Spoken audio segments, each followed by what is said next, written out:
What do most Fortune 500 executives have in common? They learned important lessons on the fields and courts of their high school and collegiate sports teams. This is true for both men and women. Ernst & Young found that a whopping 94% of women holding a C-suite position played sports. Their wins and losses shaped their habits and who they would become.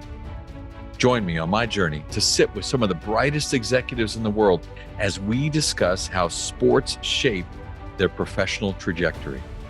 In partnership with Chief Executive Magazine, the voice of America's CEO community. I'm your host, Don Yeager, and this is Corporate Competitor Podcast. With me for today's episode is Michael MacDonald, who is known as an underdog athlete and a turnaround CEO. Michael spent 33 years climbing the ladder at Xerox before OfficeMax hired him as executive vice president, where he led a $3.6 billion a year division. In 2012, he was named chairman and CEO of the nutrition and weight loss company Medifast. Under his leadership, Medifast stock rose from $4 to $218 per share. I knew Michael would be the perfect guest after reading his book, From the Bench to the Boardroom. In the promotions for the book, Duke's coach Mike Krzyzewski described him as persistent and determined, even in his current role as a board member of the V Foundation. I always talk to my most important people early in the morning. I wanted to do that before we got the day started because you're coming up with any issues that might be on the business side. Leadership needs to be involved. And what I mean by that is if you have people under you, you got to go see them. They have to see you, they have to feel you, they have to have an ability to interact with you, and then they're going to view you as a good leader. Mike, thanks for joining us. Thank you very much. I'm very excited to be part of your program. We love the opportunity to get a chance to talk to executives who have that intersection between sports and business and can make the connections for others. Not only am I excited about doing it with you here, but you've written it. Your book is the perfect roadmap for our kinds of conversation. And while I want to talk to you about executive leadership, I first want to ask you about one of our favorite people in all of sports, Dick Vitale. He was your basketball coach at Rutgers. I can only imagine the lessons you learned from him. I wouldn't have written The Bench to the Boardroom if it wasn't for Dick, because he recruited very good players that put me on the bench. So that was when I was there, Rutgers basically had like 3+ players. You remember Howie Garfinkel? Yep. I was a 3+, which was normally what Rutgers had at that time, mid-major, only been to the NIT. And then Dick was the person who recruited the players, and eventually Dick brought in Phil Sellers, one of the great high school players in New York City. And he said, Mike, I want you to go. So I said to him, I'm 6'3", 175 pounds. You're going into Bedford Stuyvesant, tough areas. Don't you want to take Vinny Roundtree, who's 6'6", who's 250? And he says to me, Mike, you're one of the smarter guys. You know about the school and everything. You're going to talk to his mother and I'm going to talk to him. So he said, we're getting in the car. We drive up to Brooklyn and we park. And this was a tough neighborhood. And we had jackets on. They either thought you were a cop or a coach.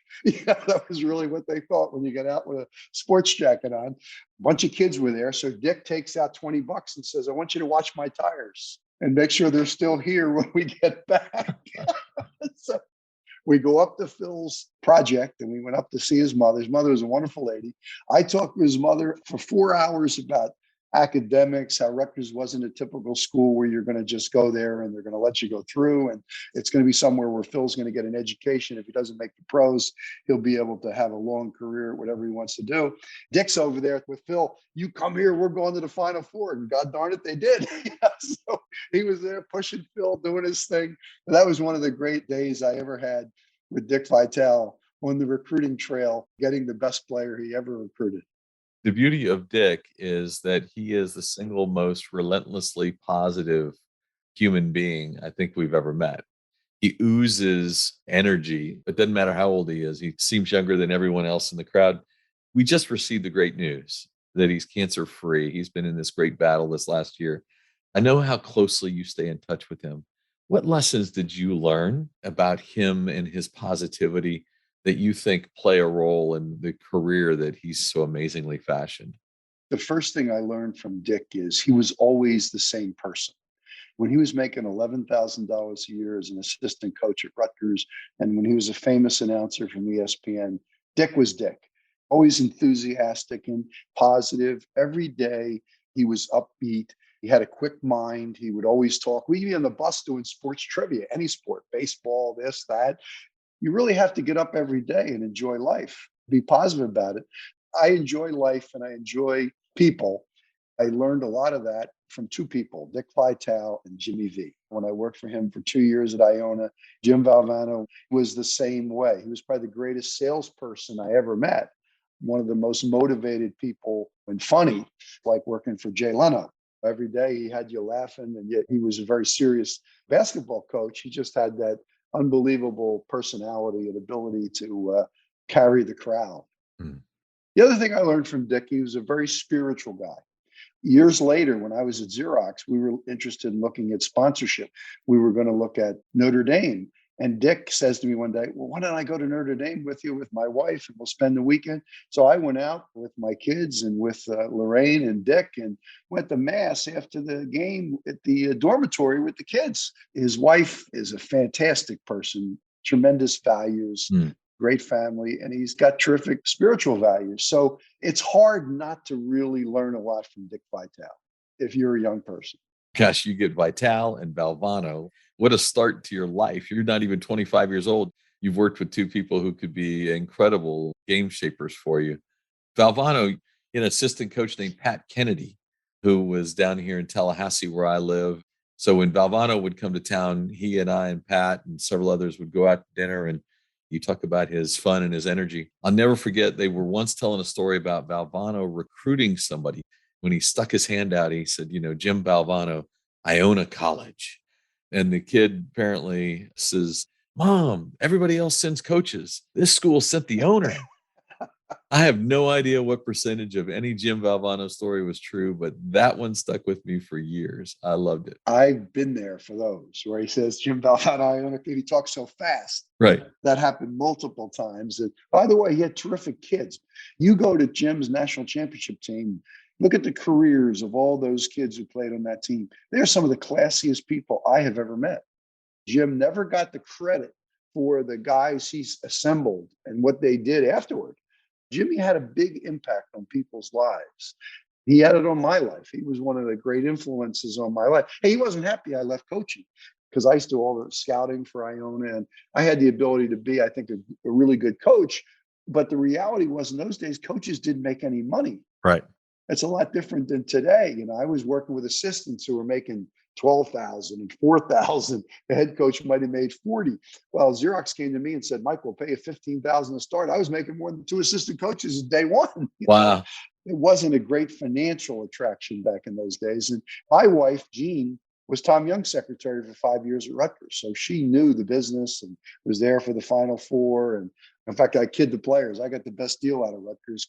I might not have played as much, but I happened to marry the love of my life for the last 40-something years. That's pretty good.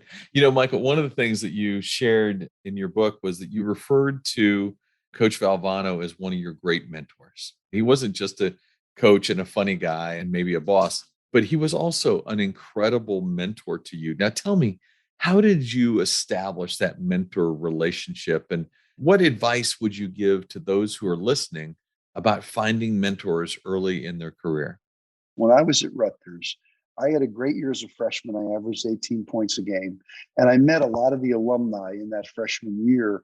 I became friends with a guy named Abe Saddam, who owned a farm and an insurance company, very successful guy in the middle of New Jersey. He's passed away now, but Abe was a very good friend of Bob Lloyd and Jim Valvano because he'd followed Rutgers basketball way back. One day when we were out in Lewisburg, he took me to Jim's house. We had dinner with Jim and I met Jim. Then Jim asked me to work at his basketball camp. So then I got to know not only Jim, I got to know Nick Valvano. I got to know his family, his wife, Pam. And I said to myself, my God, these are great people. Mm. It was so much fun. And He did such a great job running his camps and the motivation he had. So when I graduated, I went to Abe and I said, Abe, I think I might want to coach. Abe got on the phone and he called Jim, and Jim said, yeah. He said, I'd definitely consider Mike. Jim's at Bucknell. He calls us, Mike, we only have a master's program, but it's in liberal arts and all that. Would you want to get your master's? I said, I'll get my master's. The next day he calls me. I just took the Iona job. We only have a business school. You want to go into business? I went one day from a master's in history Yeah. to business. So then I went to Iona's business school at night. But it was really through the connections I developed at Rutgers with alumni. Today, with kids switching schools, it hurts this. It's very hard to go to 4 schools in 4 years and get to know anybody. That doesn't help you with alumni connections and contacts. By even staying there and playing behind great players, I made terrific contacts. I didn't think of saying, oh, I'm going to transfer from Rutgers to Bucknell or Lafayette so I could start for them or start for another team. I realized that, hey, I wasn't going to be a professional athlete. I had good shooting skills and I could do a lot of different things, but I developed relationships that helped me. When I got out at Iona, Bill Maloney, an Iona alum, got me a job interview with IBM. But then I wanted to work in New Jersey because that's where my wife was. I called Rutgers, and the Rutgers alumni office referred me to a guy at Xerox who followed basketball. He didn't know me, but he saw me play. Yeah. So I met him and he set up an interview, and that's how I got into Xerox. But it all goes to those contacts and relationships. Right. The interesting thing with my relationship with Jim was not just basketball. Jim was a very intellectual guy. He was very smart, English major, well-read. We'd talk about many things related to history and current affairs. He was very knowledgeable about a lot of different things. I really enjoyed that because some people are just sports junkies and their whole thing is just sports. Jim was, in my mind, a Renaissance man, is how I would refer to him. When I traveled with him, or I went recruiting with him, we had very, very good conversations. He also was a great goal setter. He kept a little list in his pocket. And in the top it says, I want to win the national championship. He would constantly have his goals written down. I started doing that. I started taking a pad out, one of those big yellow pads, writing down, here's what my goals are. And I would keep updating them. And I changed them. Your goals change every year. They should, right. Goals always have to change. And how do goals change? Well, when I was working, your goals are trying to drive success in the company, and maybe you have family goals, trying to help your kids and getting them to the right thing, their educations and all those things. But then when you retire, you say to yourself, what are your goals now? Well, now my goals are more philanthropic. What causes am I going to give to? Who am I going to support? Well, I support Rutgers. I support the Jimmy V Foundation. I support my high school. I support the Augustinian priests because they used to teach me at my high school. I lay out, what do I want to do and how am I going to do that? And I make sure my wife's on the same page. So we sit down as a family and say, hey, these are the things you're going to do in retirement. Then what are the fun things you want to do? Where do you want to travel? That's how I do it now. But Jimmy, he was a great guy in the sense that he was very well-rounded, smart individual. Yeah. It's important. I think the more you can be well-rounded, the better off you're going to be. But the other thing I think that Jimmy and Tom Young and Dick and all of them taught was how important teamwork is, how important it is to work with other people and really understand your role in the team and not let your ego drive how you behave. I wasn't the star on the team. I would be put in shooting situations or certain situations. And I knew my role. I accepted my role. And I used that to really help flourish in my development. It worked for me. Whereas today, you have 5 kids trying to all be the star of the team, but they want to be the best player. Well, that's impossible. You don't have 5 stars. Each person has a different thing. And unless you learn to work within that, basketball can be a very difficult game. One of the greatest things teammates struggle with is ambiguity. If I don't know what you're expecting of me, then I'm going to just do what I think I expect of me. Working with great coaches, you say you knew what your role was. How was that made clear to you? When I was a junior, I ended my junior year. We played Bill Foster, who coached at Utah, and eventually took Duke to the Final Four. Bill came to the Garden. I was on the bench at Rutgers. With 7 minutes to go, we're down 18 points. Tom Young came in and said, Mike, we're behind. I need you to try to shoot us back into the game. So I scored 10 points in 7 minutes at the Garden. I was 5 for 7, had a very good finish to the game. We lost to Utah, but Coach Foster was very nice to me when I came off the court. He said, Mike, I'm very proud of what you did, because he had recruited me to Rutgers out of Philadelphia, but I never played for it. The next year, I'm running a suicide in October, and I slipped and broke my left wrist. Mm. They put a cast on, and I never missed a game or practice. I played with a broken left wrist. Now, at the time, they had brought in a 6'5" freshman by the name of Steve Heffley from Long Island. It was very good, great shooter, same as me, but bigger and stronger. He was a better player than me. So Tom Young called me and he said, Mike, you hurt your arm. So I just want to let you know that the reality is Steve's going to take the minutes you would play this year, your senior year. I said, Coach, I want to be a key person on the team. I'm interested in being a coach myself. I learn a lot from you, and I'm willing to accept that. I'm fine. And I left his office. What a great lesson that would be for you as a business leader, that if you can articulate it, the right people will accept the message and fold in and be part of that bigger goal. I love that Coach did that with you, but that you responded favorably as well. Well, the other thing is he didn't try to force me out to get a scholarship like some coaches today might do. The other day, Rutgers played Wisconsin and lost at home, and they had alumni day for all the former players. And there I was with Phil Sellers, all the guys from my team who were all there. We've been staying in touch with each other for over 40 years. We've all been friends. That's one of the great things about sports. You build those moments, that bonding agent that holds you together forever. Forever. Exactly. You're known as a turnaround artist. Yep. You know how to take a situation in the position it is and improve its condition before you leave. Now, what are some of the things that you were able to do in your turnaround roles, ways that you were able to get people to come along with you on an all new journey and to take something in a different direction? What are some lessons you might teach us? When I took over Xerox, I took over a division that was called the North American Solutions Group. I used to be a part of them. We were doing great. And they brought in a guy from IBM. He caused all these disruptive changes that had gone down $500 million in profit. I was in a different division at the time, alternate channels. Xerox came back to me and said, Mike, you have tremendous experience. You would help make this division successful as a number 2 guy over the years. We want to send you back there. So when I went back to North America, there are many people who wanted to bail out and leave because things were tough. I don't really want to stay. I want to go to another growing company so I don't have to go through layoffs and doing all these restructurings and all this other stuff. It is very, very difficult. So the first thing you have to do is say, who wants to be on the team to lead the turnaround? I had 20 senior vice presidents. Within 8 months, I had changed 7 of the 20. Wow. I just felt those 7 were not people who really were committed to making this happen and doing what we needed to do. So I switched a lot of players, put people out in the field who had strong field experience. I took the division from 51,000 people to 27,000. Wow. I managed the 20 direct reports myself. What I was looking for were, one, people who really supported the culture we were creating at Xerox. I worked for Ann Mulcahy, who was a great female CEO. She was creating a culture, trying to support all the great values we had over the years since we had been there. Do you support the culture you're trying to create? Second, do people have the courage to make the tough decisions? Courage. A lot of people don't have courage. A lot of executives, they can manage in good times, but they really do not have the ability to make really tough decisions.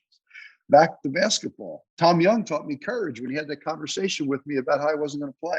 That was a courageous thing he did, telling me right up front rather than just letting me wonder about what was going to happen. Will they be able to work in a team?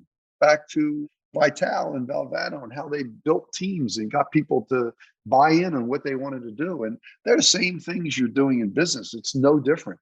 And then you have to put in 3 or 4 fundamental things to do a turnaround. You have to have good training. I contacted the Center for Creative Leadership in North Carolina. I sent over 300 Xerox executives who decided to stay and spent over $5 million training those people. Wow. Because I wanted the people who were staying to realize we cared about them. We're going to help develop them. And all this training, by the way, is a risk on my part. I could train them on getting executive coaches, and then they could leave the company. And I was going to spend a lot of money on them. But I was counting on them staying. And by the way, they stayed. The other thing is recognition. I did recognition trips for all the top salespeople. And then I put in trips for the top executives. I did cruises for the top vice presidents who performed. So I put in recognition. I improved the compensation.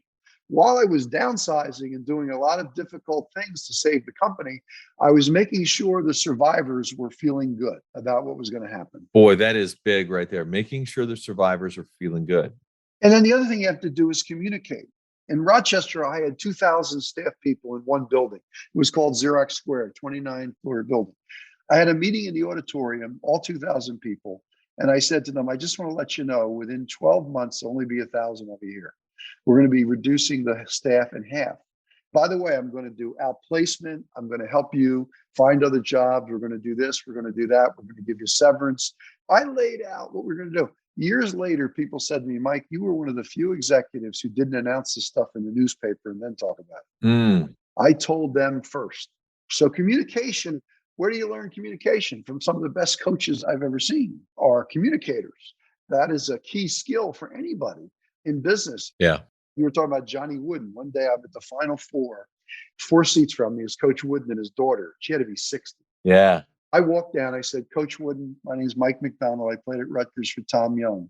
And he said to me, well, Tom was a good friend of mine. Tom played in the Final Four in 75 in the consolation game. Coach Wooden said, do you have your tickets? And I gave my ticket and he signed my tickets. So in my basement, I have the tickets to the Final Four, one of them showing the front, the other one, Coach Wooden's signature.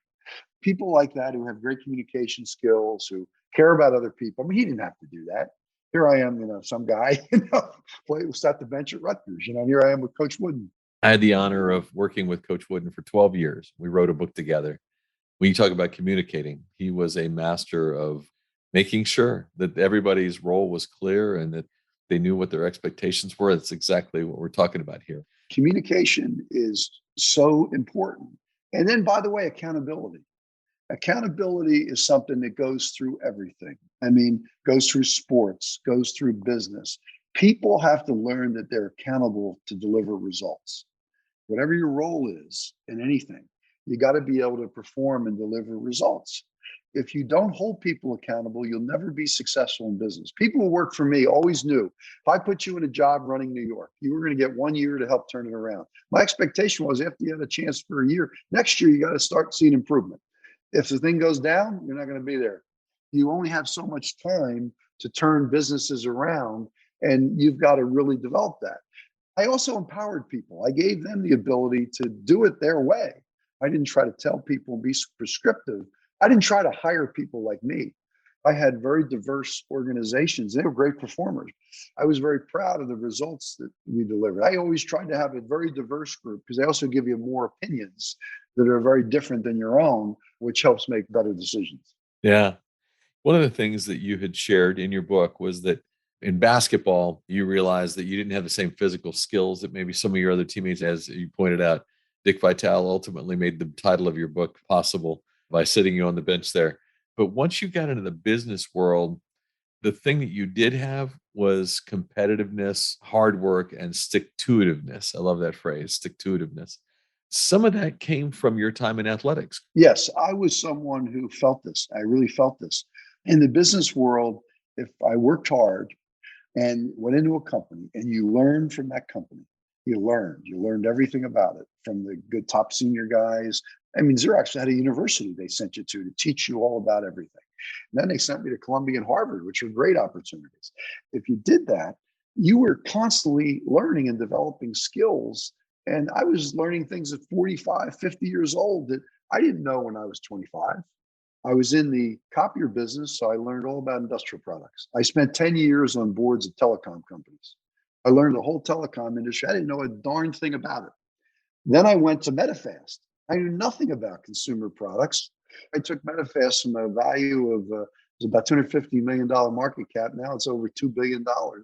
And I didn't understand any of that. When I took over Medifast, my brother was dying of cancer. And I went and met with him. I'd spent 2 weeks in Merrill and then 2 weeks taking him to chemo and him teaching me about his company. And I learned it. And then I made it even better. And he said that to me. He said, Mike, you're a big company guy. You can take it to the next level, probably better than I can. That experience of lifelong learning, people need to understand. You can learn at any age. You can keep learning. And if you really do focus the right way and apply yourself, you'll be successful. I viewed that in any job. What a powerful story that is. And by the way, I was a lower middle class kid from Philadelphia. Parents, they never went to college and graduate high school. My mother was a Rockette. My father was a cab driver and a truck driver. Anybody can achieve what I did. Anybody. You don't have to be a special person to do that. Any kid who's coming from anywhere, they get the right education, they get the right background, they really listen and take advantage of the people. I took advantage of Dick Vitale, Dick Lloyd, who was the coach, Tom Young, learning from Bill Foster. I was able to ask a lot of questions. I would get on the bus with Tom Young and I would ask him different things. And I would ask Dick certain things. Even the alumni, Abe Sadam. I wasn't that great in economics. So I come home and I rented an apartment above Abe's office. So I went down to his insurance office and he's at his desk. And I said, Abe, I got an economics exam. It's coming up next week. It's really tough. He said, well, what is the issues? He said, can you explain to me all this supply, demand, and all stuff? He spent an hour talking to me about the supply demand process in regular lay terms. I passed that exam and it wasn't from the book. So the lesson for us is look around you, look at who you have access to and see what you can learn from those with whom you have some exposure. Write down questions to ask other people and have the guts to ask. A lot of us are afraid to ask other people, especially people of significance, questions. You took advantage of an open door and look where those doors took you. Exactly. They can all teach you different things, especially your coaches. When I was in New Jersey, my wife had never moved. She'd grown up in the same place. I worked 10 years in New Jersey. She was 35 years old, never moved away from her mother and father, and she was an only child. Very hard for her when Xerox came to me and said, move to Rochester. At the time, David Kearns was our chairman, a very famous guy. He was Assistant Secretary of Education under George Bush, the first one. Great CEO. But he was like a mentor for me. I would call him. When I was offered a job in Rochester, I actually called the CEO and said, David, what do you think of this? And he said to me, Mike, I grew up in Rochester. I went to the University of Rochester. You should definitely go there. If you go there, you have great opportunities in your future. So I invited him down to speak at a recognition meeting in New Jersey. He came down to New Jersey and he sat with my wife for over an hour to talk to her about how it would be to live in Rochester. 1 hour, CEO of a company. I went to Rochester. It worked out fantastic for me. But later on, when he was retired and we had to do the turnaround, he came over to my home and he said to me, Mike, Ann's taken over the company. You got to do a turnaround. I just want to let you know I bought more stock and I'm behind you. That was the kind of person this guy was as a chairman of a company. What a vote of confidence that was. In your time leading Xerox, OfficeMax, Medifast, you wrote in the book that organizational relationships, in your opinion, are built on empowerment, not dependency. You give people the opportunity to be successful and not be dependent on you. And that allows the whole team to be collaborative and own what they're doing. How would you advise our listeners to develop that kind of culture, a culture that opens those doors and actually encourages people to become collaborative? First thing you have to do is really focus on your listening skills versus talking. If people learn to listen more and not talk as much, you automatically favor collaboration. One of the things that I tried to do was create a meeting environment where everybody gave their inputs to these situations and get them to contribute. Even some people who are quieter, try to draw them out because a lot of people can be quiet and reserved, but they have great content. They're brilliant people. You just got to get them to get it out there. And then the other thing that we did very well is we set goals. We used to have common goals. Like example, we would say, here's our goals for customer satisfaction. Here's our goals for employee satisfaction. Here's our goals for business results. Here's our goals for process improvements using quality. So we would set like 4 common goals. But inside of that, I would say to you, okay, you're running New York. I want you to lay out, what are your goals for this year? I would give you an operating plan, but then you would create all of your own goals around that, how you were going to do it, what you were going to do. So you want to get them to be participative in what's going on and take ownership. Because if you just tell everybody what to do, hey, this is this, this is this, and this, and they don't think they can do it, you're just going to create high levels of frustration and people aren't going to be successful. I want to ask you a question we have asked every guest so far on this podcast. One of the most overused words, I believe, in the corporate lexicon these days is the word teams. Everybody talks about, well, me and my team. The truth is, most of these organizations aren't really teams. They're a bunch of individual contributors kind of gathered together for this one little period of time. You've been part of teams. You've experienced what it means to get together 40 years later because you all experienced something collectively well together. What would you advise someone on how to take individual contributors and bond them together around some central purpose, some ability to become a team? It starts with your own leadership, your ethics and values, your integrity. And then I think it's you being genuine to them. If you look at those traits, people feel you're straightforward, they feel you're truthful, they feel you're honest, and they trust you. There's the other big thing, trust. One of the reasons we get together 40 years later is because of the trust we all develop with each other. Trust is earned. It's not just given. You can't say, hey, we're a team, we're going to trust each other. It doesn't happen that way. The team's got to work together. You find out that the team is working together, not stabbing each other in the back, genuinely working to get things done. As an executive, you can't foster people doing those kind of things. You want people to give their opinions or to disagree. Disagreement is great. I never got upset about disagreement or even people failing with the idea that they tried. You failed, you really meant to do well, just try it and the next time make it better. Awesome.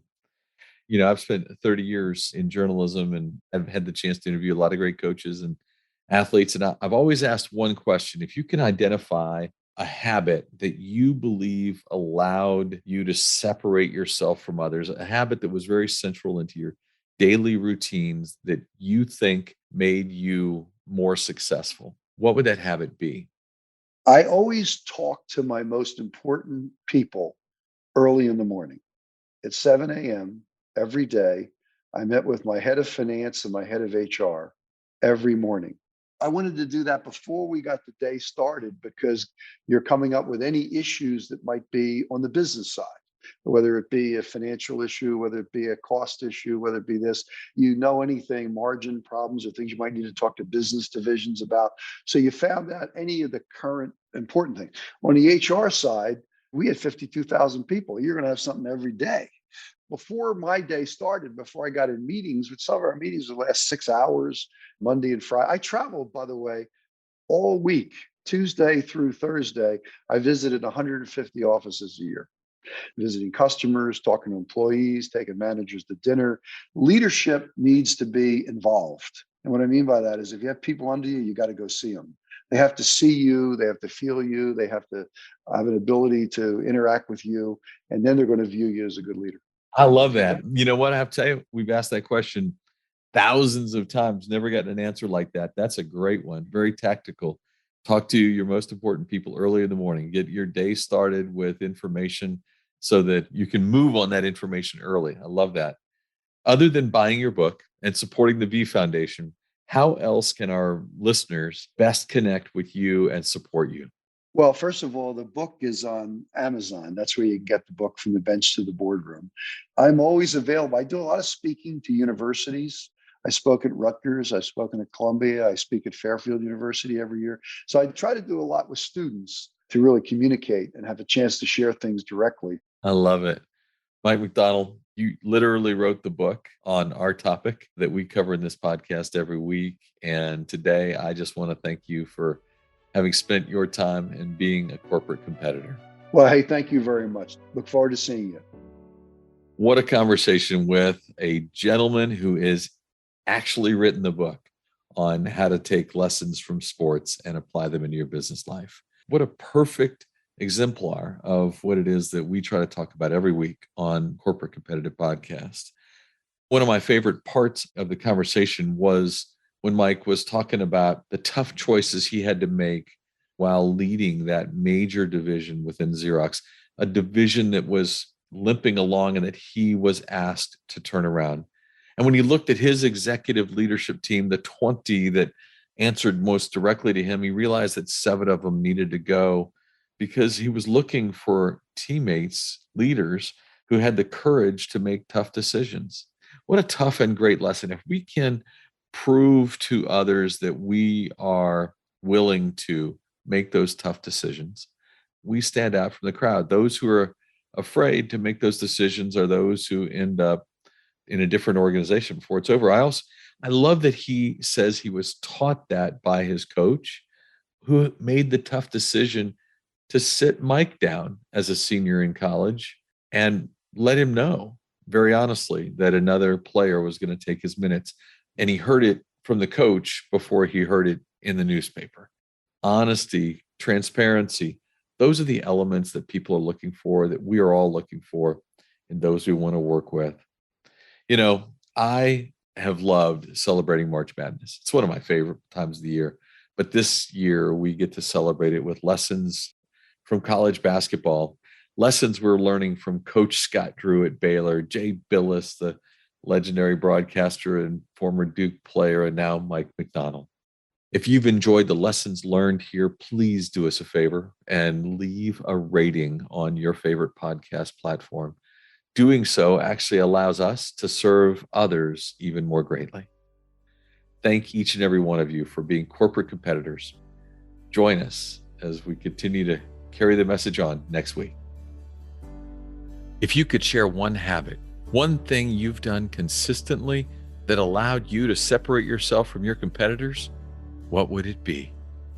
In my 30-year career, 2,500 of the greatest athletes, coaches, and leaders answered that question for me. This is Don Yeager, who did that article I was telling you about. Don, Dave Sims with Coach K. How you doing? Hey, Don. How you doing, my man? Great, sir. What they gave to me is what I'm giving to you in my online course, Journey to Greatness. Through engaging storytelling and on-demand videos, you will learn the 16 habits that will jumpstart your personal growth. I will instruct you on how to apply these winning characteristics to your life through custom workbook exercises. We are slashing the price for our podcast listeners. Lifetime access to Journey to Greatness is normally $399, but for our podcast listeners, it will be $49 with the code podcast at checkout. Click the banner on corporatecompetitorpodcast.com to enroll. Thanks for listening to the show. I would be so grateful if you left us a rating and a review. We will be rolling out a new episode every Wednesday. To be the first to listen, subscribe to the podcast on our website, corporatecompetitorpodcast.com. Plus, as a thank you gift, you will receive a free chapter from one of my best-selling books on the habits of high-performing teams. Stay in touch by connecting with me on social media at Don Yeager, Yaeger, on Twitter, Facebook, Instagram, and LinkedIn. Until next week, I appreciate you.